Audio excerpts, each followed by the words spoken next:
Friend, आज हम कुछ दो एग्जाम्पल डिस्कस करेंगे, है ना। और उस दो एग्जाम्पल के बेसिस पे आपको एक एक्सरसाइज प्रोवाइड किया जाएगा, जिस एक्सरसाइज में कितना 5 सवाल होंगे, ठीक है।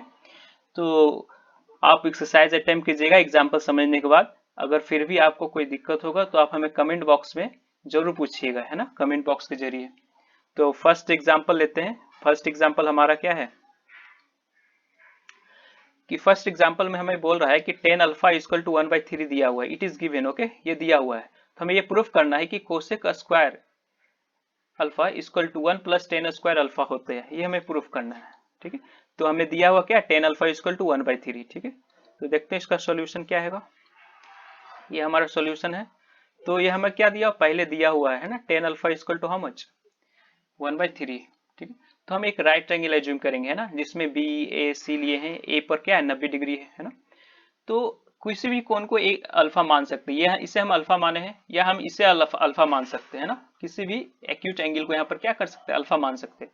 तो हम यहाँ पर बी को अल्फा माने हैं, ये हमारा अल्फा है। अगर ये हमारा राइट एंगल है ना, तो हम इसमें 10 अल्फा क्या लिख सकते हो, क्या लिख सकते हैं, 10 अल्फा। 10 अल्फा लिखने का रूल हमें पता है कि हम पहले क्या लेते हैं, सामने वाला लेंथ लेते हैं, फिर हम डिवाइड करते हैं इसके बगल वाला लेंथ से ना। सामने वाला लेंथ क्या है हमारा, इसका AC है ना, AC सामने वाला लेंथ है, और बगल वाला लेंथ क्या है, BA या AB बोल सकते हैं, है ना, BA या AB बोल सकते हैं, ठीक। तो ये लिख सकते हैं 10 alpha equal to AC by BA, ठीक है। और ये हमें दिया हुआ कितना दिया, और 10 अल्फा इक्वल टू 1/3। अब हम कंपेयर करेंगे, न्यूमरेटर को न्यूमरेटर के साथ कंपेयर करेंगे, है ना, न्यूमरेटर को न्यूमरेटर के साथ कंपेयर करेंगे, और डिनोमिनेटर को डिनोमिनेटर के साथ कंपेयर करेंगे। तो कंपेयर करने पर पता चलता है कि AC का वैल्यू क्या हो सकता है, 1 हो सकता है ना। और BA का वैल्यू क्या हो सकता है, 3। तो BA का वैल्यू 3। बट मगर हमें BC का लेंथ नहीं दिया हुआ है ना, BC का लेंथ नहीं दिया हुआ था, हमें कैलकुलेट करना पड़ेगा BC का लेंथ। तो हमें पैथागोरस थ्योरम अप्लाई करेंगे BC का लेंथ निकालने के लिए। तो BC पैथागोरस थ्योरम क्या कहती है, पैथागोरस तो कहती है कि हाइपोटेनस का स्क्वायर, जो यहाँ पर क्या है BC है ना, BC हाइपोटेनस का स्क्वायर इक्वल टू अदर दो साइड का स्क्वायर का समेशन। अदर दो साइड क्या हमारा, BA और AC, इस दोनों का स्क्वायर का समेशन, AB का स्क्वायर और AC का स्क्वायर का समेशन करेंगे तो हाइपोटेनस का स्क्वायर के बराबर हो जाएगा। तो अब वैल्यू पुट करेंगे बाय इन पैथागोरस थ्योरम में, है ना। तो AC का वैल्यू कितना था, 1, तो 1 पुट किए, और AB का 3, और BC स्क्वायर को हमें कैलकुलेट करना, तो BC square as it is, है ना। तो 1 का स्क्वायर 1, 3 का स्क्वायर 9, और BC का स्क्वायर तो BC, है ना। तो अब हम लिख सकते हैं यहाँ पर क्या होगा, 9 प्लस 1 कितना, 10। तो BC square equal to how much, 10 आया, है ना। तो BC स्क्वायर इक्वल टू 10 आया है, तो BC को हम क्या लिख सकते हैं, √10 लिख सकते हैं ना।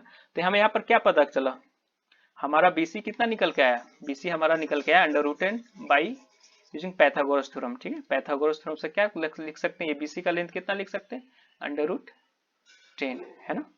तो हम BC निकाल लिए, तो हमें पूरा ट्रायंगल के बारे में पता है। तो अब हर एक ट्रिग्नोमेट्री रेशियो हम लिख सकते हैं इस ट्रायंगल की मदद से, है ना।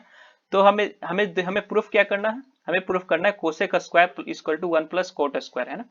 तो हमें कोसेक चाहिए और कोट चाहिए, तो इसका हम दोनों वैल्यू निकालने की कोशिश करेंगे, है ना। इस ट्रायंगल की मदद से हमें कोसेक भी लिखेंगे और कोट को भी लिखेंगे। कोसेक अल्फा इक्वल टू क्या लिखा जाता है, ये हमारा अल्फा एंगल है ना। तो हमारा ये एंगल अल्फा है, तो हम अल्फा में क्या लिखते हैं, कोसेक क्या लिखते हैं, पहले लेते हैं क्या, सबसे बड़ा लेंथ, है ना। फिर क्या करते हैं, डिवाइड करते हैं सामने वाला लेंथ से। कोसेक्स में यही करते हैं ना, जो साइन का क्या होता है, रेसिप्रोकल होता है, तो लिख सकते हैं। तो पहले क्या लिखे, सामने वाला लेंथ क्या है, √10 डिवाइड बाई 1। तो ओवरऑल क्या वैल्यू दिया, √10, है ना। उसी तरह अब देखते हैं कोट अल्फा का मान, है ना। कोट अल्फा का मान किस तरह से कैलकुलेट करेंगे, है ना। तो ये हमारा अल्फा हुआ, है ना। तो कोट अल्फा के पहले क्या लेते हैं, कोट अल्फा में बगल वाला लेंथ, तब हम उसको डिवाइड करते हैं सामने वाला लेंथ से, है ना। बगल वाला लेंथ क्या है 3, तब डिवाइड किए, सामने वाला लेंथ 1 है, तो 3/1 हुआ हमारा, है ना। तो कोट अल्फा इक्वल टू क्या हुआ, 3, ठीक है।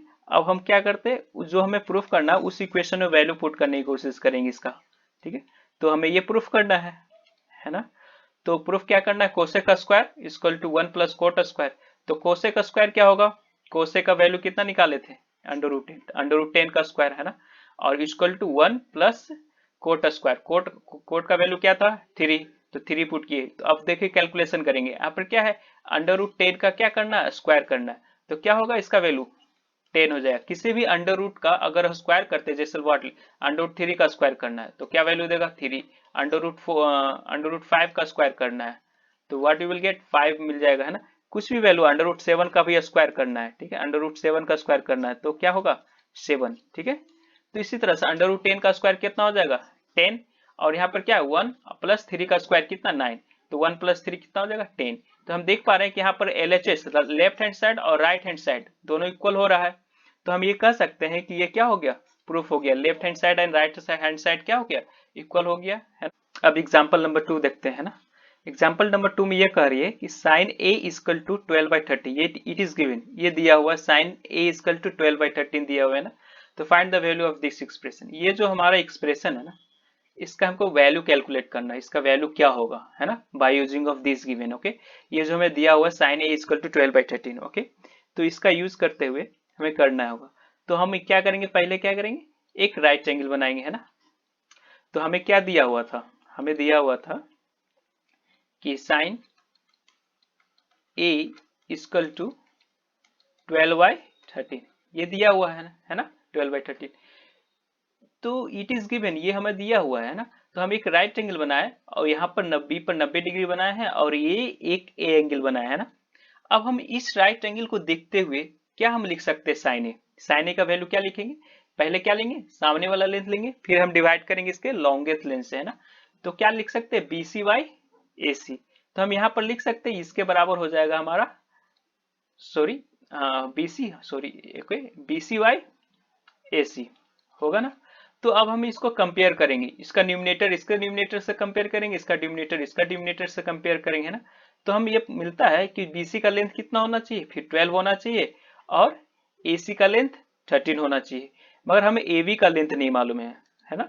तो यहाँ कंपेयर करने पर हमें मिल गया AC का लेंथ और BC का लेंथ, मगर हमें AB का लेंथ नहीं मालूम है। तो AB का लेंथ कैलकुलेट करने के लिए हम पाइथागोरस थ्योरम यूज करेंगे, ठीक है।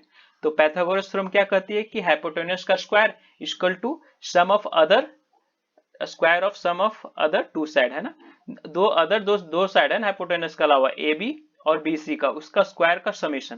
तो हम यहाँ लिख सकते हैं AB का स्क्वायर और प्लस BC का स्क्वायर का summation equal to what, AC का स्क्वायर जो हाइपोटेन्यूज है। तो वैल्यू पुट करते हैं इसका, तो हमें पता है AC का वैल्यू कितना है 13, तो 13 पुट किए, और BC का वैल्यू कितना है 12 पुट किया था। हमें AB का वैल्यू नहीं पता है, तो AB का वैल्यू क्या करेंगे, एज इट इज रहने देंगे, क्योंकि हमें कैलकुलेट करना है AB, है ना। तो अब सबका स्क्वायर करते हैं, तो नेक्स्ट स्टेप में क्या लिखेंगे, 12 का स्क्वायर 144 और 13 का स्क्वायर 169, है ना। तो अब क्या करना है कि ये हम 144 है ना, इसको राइट हैंड साइड ले जाए, यह लेफ्ट हैंड साइड में है तो हम इसको राइट हैंड साइड में ले जाएंगे। अगर हम 144 को राइट हैंड साइड में ले जाएंगे तो ये माइनस हो जाएगा, क्यों माइनस होगा, क्योंकि यहाँ पर क्या है अभी प्लस है, तो ये आगे जाके माइनस होगा। तो 169 माइनस 144, तो वैल्यू कितना मिलेगा 25। तो ए बी स्क्वायर कितना वैल्यू आया 25 आया, है ना। तो फिर हम फर्दर कैलकुलेशन करेंगे तो कहेंगे ए बी का स्क्वायर, तो यहाँ लिख सकते हैं, सॉरी, तो यहाँ लिख सकते हैं क्या, ए बी की इक्वल टू क्या लिख सकते हैं, √25, है ना, ये अंडर रूट हो जाएगा, ओके। तो हम यहाँ पर क्या कर सकते हैं, फिर √25 का वैल्यू कितना देगा 5। तो क्या क्या क्या कैलकुलेट हुआ, ए बी का लेंथ कितना आया, ए बी का लेंथ आया है 5, ठीक है, ए बी का लेंथ कितना है 5।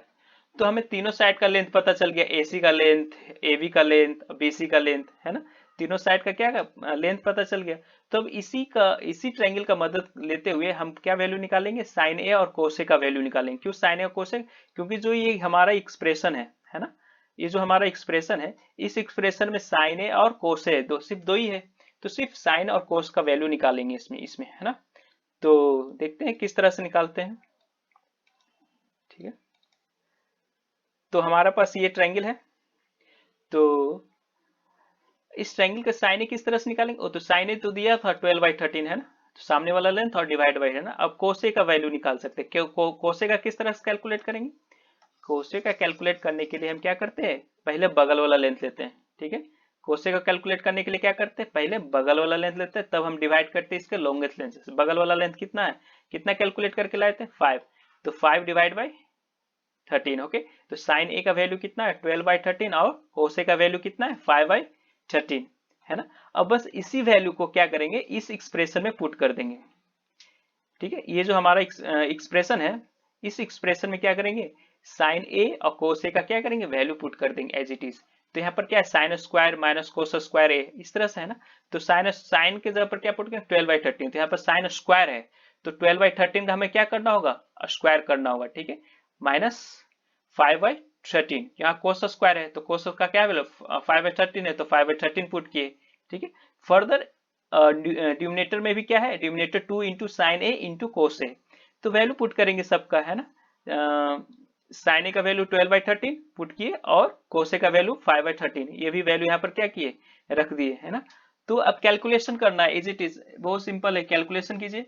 तो इसका कैलकुलेशन क्या होगा, न्यूमिनेटर का स्क्वायर क्या हो जाएगा, 12 है, न्यूमिनेटर में 12 है तो इसका स्क्वायर 144, एंड डिनोमिनेटर में 13, तो इसका स्क्वायर 169, है ना। तो इसी तरह से 5 का स्क्वायर 25, 169, ठीक है। तो अब डिनोमिनेटर में देखेंगे, डिनोमिनेटर में क्या है, सब मल्टीप्लाई करेंगे, यहाँ पर क्या टॉप में जो भी है सबको एक साथ मल्टीप्लाई करेंगे। तो क्या होगा, ये मल्टीप्लाई करेंगे 24 24 बचे 120, है ना। तो 120 आया, और डिनोमिनेटर में जो है डिनोमिनेटर में मल्टीप्लाई करेंगे 169। तो फर्दर हम कैलकुलेशन आगे बढ़ाते हैं। तो हम ये हमारा न्यूमिनेटर में क्या बन रहा है, एक विन का जोड़ बन रहा है ना, फ्रैक्शन का एडिशन, एडिशन ऑफ फ्रैक्शन, है ना। तो हम एलसीएम लेंगे, तो दोनों न्यूमिनेटर में सेम है, सॉरी डिनोमिनेटर में क्या है, सेम है। तो डिनोमिनेटर में सेम है तो क्या होगा, 169 ही एलसीएम होगा, है ना। फिर न्यूमिनेटर सिंपल माइनस कर देंगे, है ना। जब डिनोमिनेटर सेम रहता है तो न्यूमिनेटर सिंपल माइनस हो जाता है। तो 144 minus 25 we will get what, 199। Similarly इसको एज इट इज रहने देंगे, है ना। फिर इसको एज इट इज रहने देंगे। अब भैया, अब इसका कैलकुलेशन किस तरह से करते हैं, इसका कैलकुलेशन करने के लिए देखिए यहाँ पर 4 अंक है ना, ठीक है। तो ऊपर में भी एक फ्रैक्शन है, नीचे में भी एक फ्रैक्शन है। तो हम इसमें ये करते हैं कि जो टॉप वाला होता है ना उसको सबसे बॉटम वाले से मल्टीप्लाई करते हैं, टॉप वाले को क्या करते हैं, सबसे बॉटम वाले से मल्टीप्लाई करते हैं, और ये दोनों बीच वाला है ना, इस दोनों दोनों मल्टीप्लाई करते हैं। जो टॉप और बॉटम का जो मल्टीप्लाई होता है ना उसको डिनोमिनेटर में लिखते हैं, टॉप में लिखते हैं ना। तो 119 मल्टीप्लाई 169, है ना, ये दोनों मल्टीप्लाई करेंगे तो इतना लिख सकते हैं। डिवाइड बाय, अब ये दोनों मल्टीप्लाई करेंगे तो डिनोमिनेटर में लिखा जाएगा 169 मल्टीप्लाई 120, है ना। तो अब देखेंगे कि न्यूमिनेटर डिनोमिनेटर में 169 क्या आ रहा है, सेम आ रहा है, तो इसको हम कैंसिल आउट कर देंगे, है ना। तो फाइनली हमारा क्या आंसर बन के आएगा, 119 एंड 120, है ना। तो this is our final answer of this expression, है ना। ये जो एक्सप्रेशन है ना इसका एक फाइनल आंसर है ये, है ना। तो अब I hope you have understood this 2 example, ये 2 एग्जांपल आप समझ गए। तो नेक्स्ट में क्या है, एक एक्सरसाइज है जिसमें 5 सवाल है, तो आप उस एक्सरसाइज को सॉल्व कीजिएगा, बस इस एग्जाम्पल के बेसिस पर ही है ना। फिर भी आपको कोई डाउट होगा या कुछ भी प्रॉब्लम होगा तो आप हमें कमेंट बॉक्स के जरिए पूछ सकते हैं, ठीक है।